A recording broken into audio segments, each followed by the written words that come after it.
Des fake news depuis que... Alors il y a toujours eu des fake news depuis que les guerres existent, et en particulier cette guerre du Donbass que je suis depuis 8 ans. Mais depuis que les opérations militaires russes ont été déclenchées, c'est un tsunami de fake news qui inonde les médias occidentaux, mais d'une manière complètement hystérique et sans limite. Je vais prendre le dernier exemple qui me vient à l'esprit au moment de votre question. C'est lors du bombardement samedi dernier par un Toshkaou du centre-ville de Donetsk, où il y a eu, je le rappelle, une vingtaine de morts et plusieurs dizaines de blessés.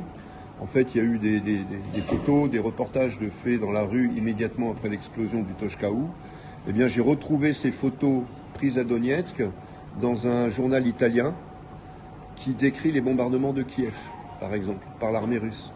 Donc on voit le genre de fake news, c'est-à-dire qu'ils vont même réutiliser des images de bombardements du Donbass pour accuser les bombardements de Kiev, accuser l'armée russe des bombardements de Kiev.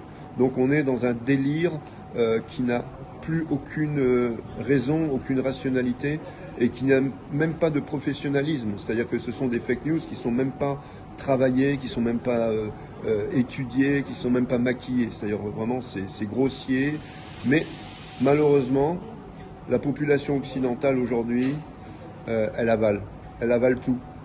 Elle avale les pires mensonges, comme par exemple le bombardement de la centrale nucléaire de Zaporojye, soi-disant par l'armée russe, alors que c'était juste une fusée éclairante qui avait été tirée par la garde nationale ukrainienne qui sécurisait le périmètre, puisqu'ils avaient subi une intrusion peut-être de nationalistes, de Pride Sector, etc. Donc ils ont tiré une fusée éclairante, et donc les caméras de surveillance ont été récupérées par les médias occidentaux pour dire que l'armée russe bombardait une centrale nucléaire.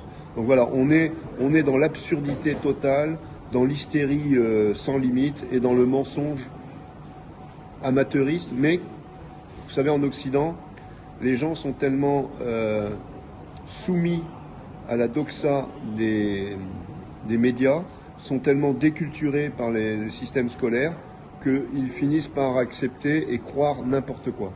On n'est plus dans une politique occidentale, on est dans une théologie politique.